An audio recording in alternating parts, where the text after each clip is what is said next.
Yo, what's good, everybody? Welcome back to Does Boxing. We're back with another one.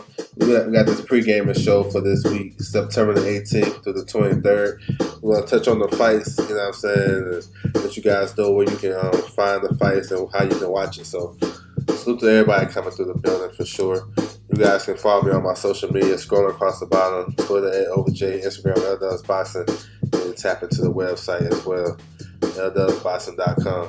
So, we'll get into it. We got a pretty decent fight week, you know what I'm saying? Kind of international. We got a pro box card. We got a good rematch at the heavyweight division. And then Matchroom has a good card on next Saturday. So we're going to tap in. Capital Type in the building. What's good with you? Just Doing the building. What's good with you? Salute. Yes, sir.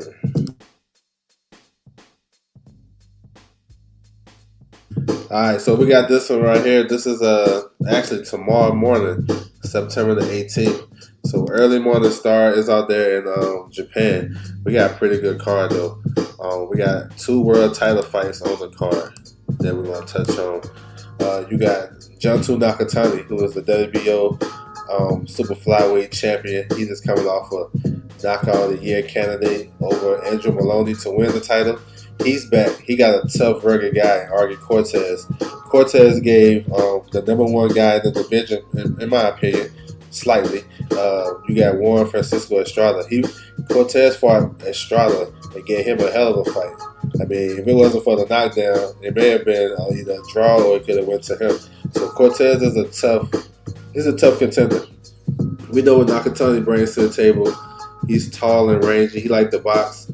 He can box on the back foot or he can come forward, but he like everything that comes to him. He's a natural counterpuncher, and he carried his power late, as we said in his last fight. So I like it though. I know he a big kid though. Look like he could campaign at 118, 122. He got the height for it. But I like him though. So expect a good fight. I think it's a bit tough, but I like Nakatani to win the fight. And then you got Tashiri. You got Kenshiro Tajiri. He got Heki Butler. That's his WBC mandatory. Heki Butler is a former world champion. You know what I'm saying? Crafty. He can box. He from South Africa. He a pretty decent guy. Tajiri is very technical.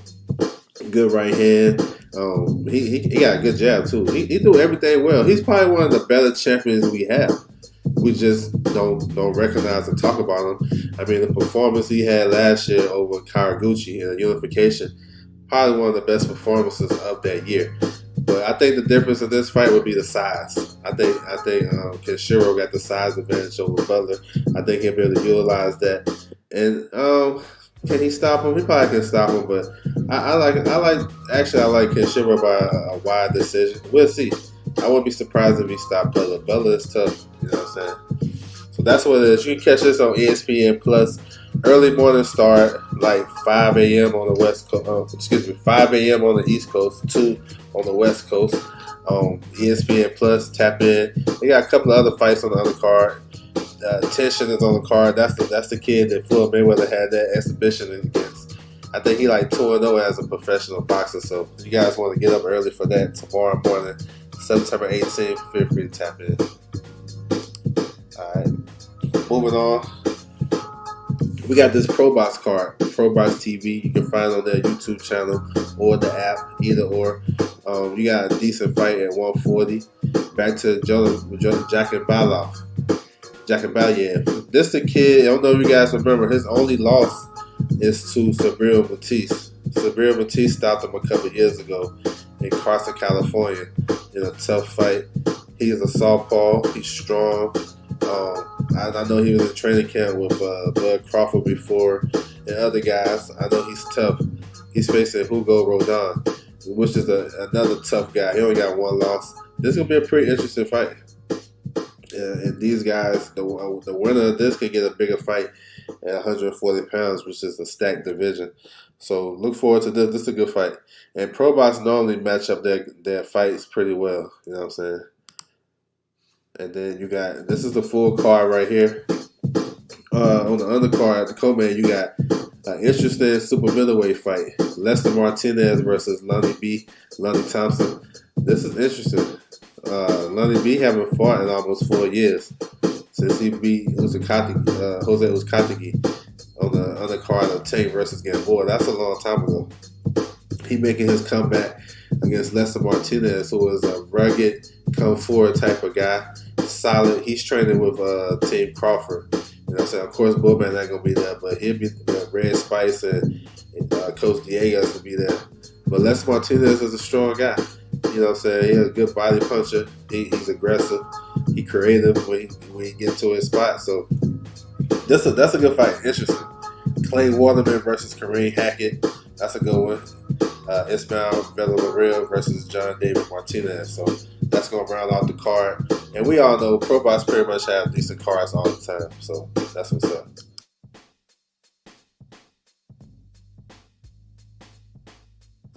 Alright, moving forward. This is the zone show if you guys want to check out on Thursday night. If you don't got nothing to do, want to watch some boxing, tap into the zone. September the 21st. Ibarra versus Amaro, you know what I'm saying? A little off the radar type of card and fight that you guys can check out, you know what I'm saying? So I have to throw that in there.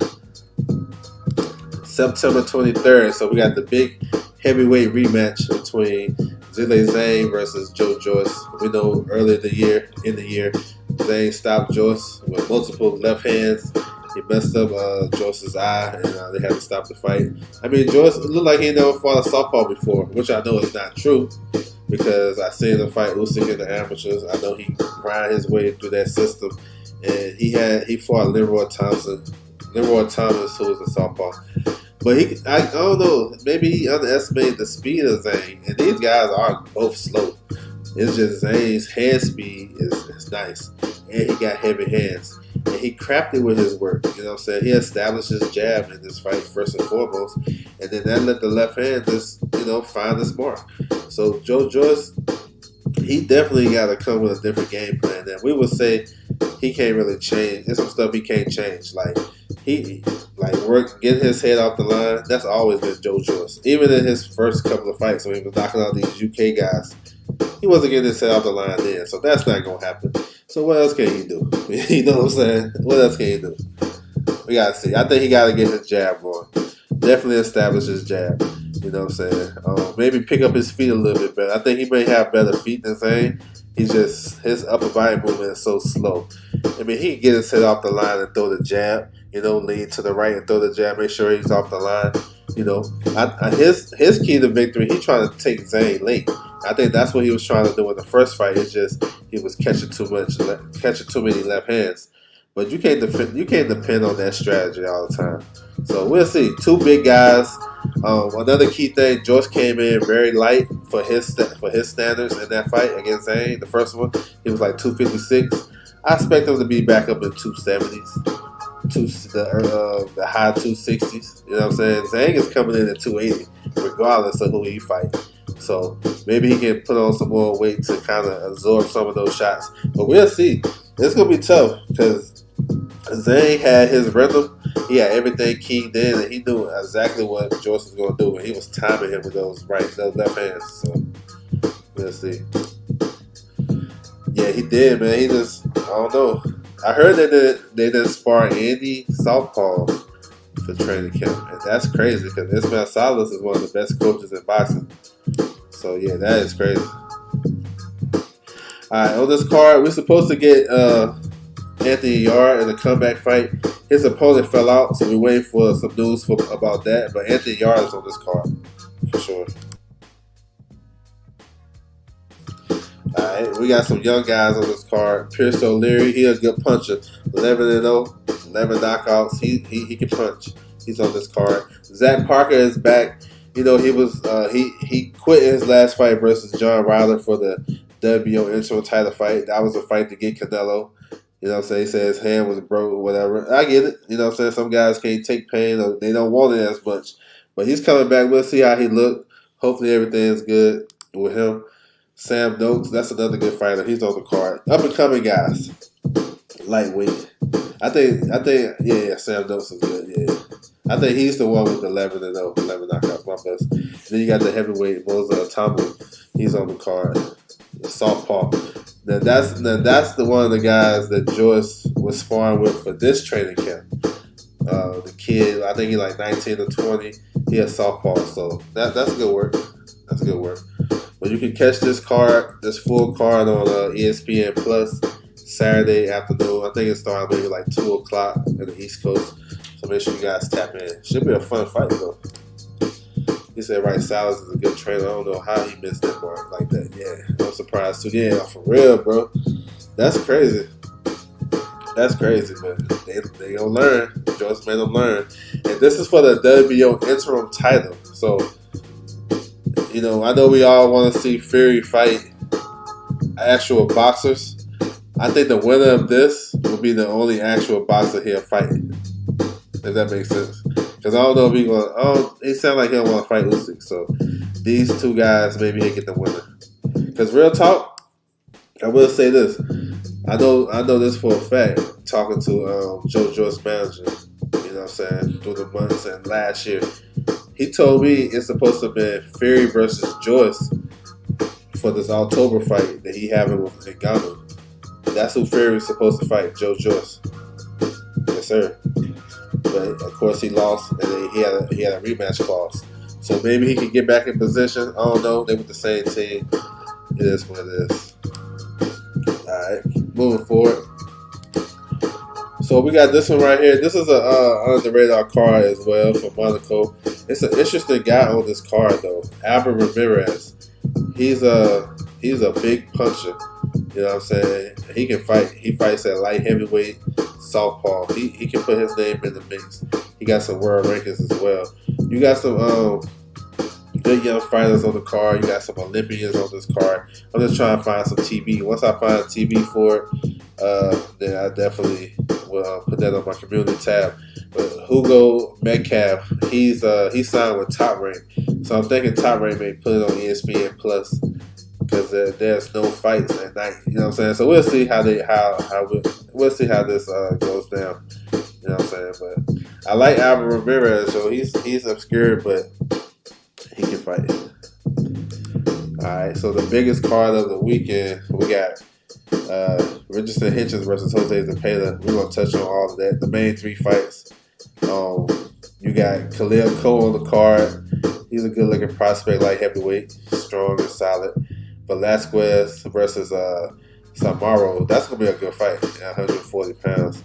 Velasquez is Cuban. I think he like top 15 in the WBA as well. Samaro fought on Pro Box a couple of fights. And there's some more undercard fights as well. Here's some big news that we're supposed to get. We're just waiting on confirmation.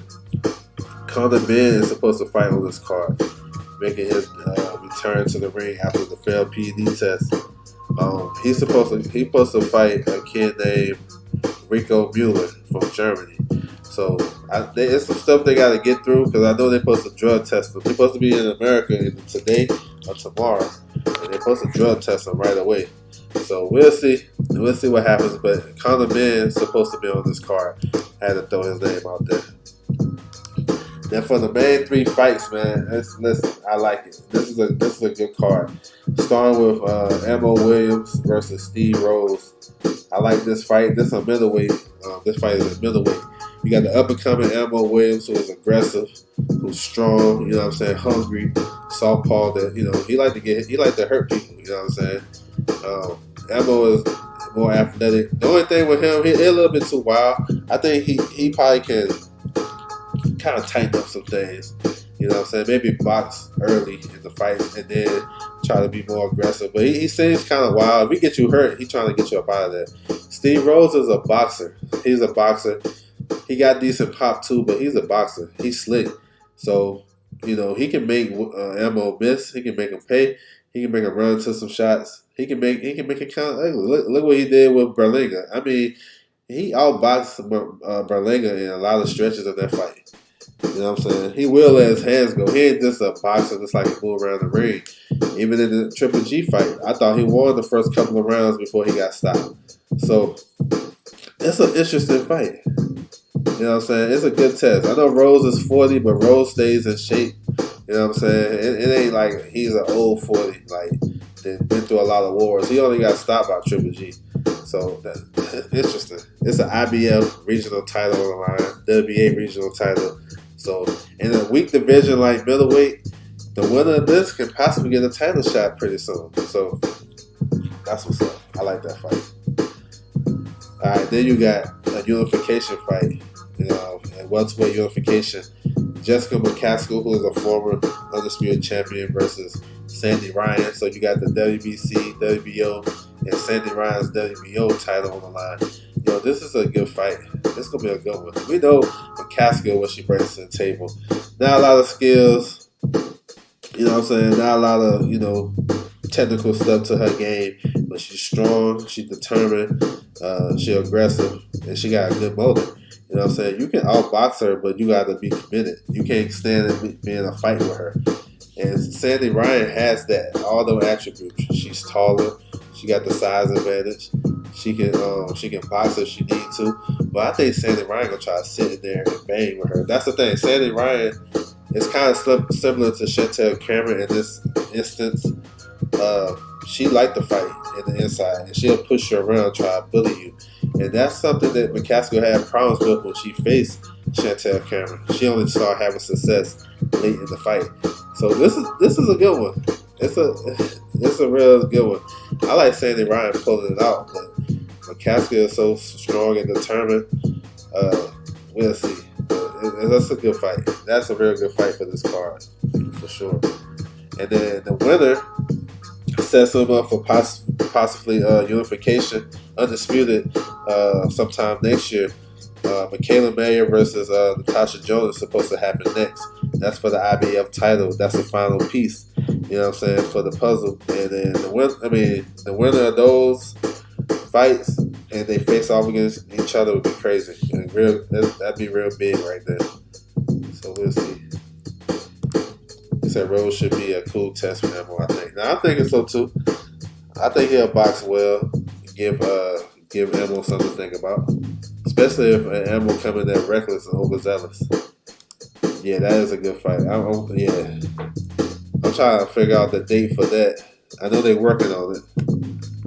Maybe either late December, maybe December or top of the year. But that fight is going down. You know what I'm saying? I got you, bro. I know what you're saying. All good.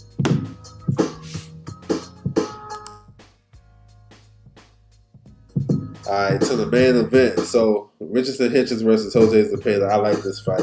Originally, it's supposed to be Montana Love, another southpaw. So, that's good. You keep it a southpaw in front of you. But it's a different type of southpaw. It's a better fight to me. Jose Zepeda is more accomplished per se. You know what I'm saying? I think he came up short for world titles 3 times. So, this is basically his last opportunity. Zepeda he's a Mexican fighter, but he's not an all-action type of guy. Now, I know he had all-action type of fight against Romanchek. That was something different, though. That was a once-in-a-lifetime type of thing.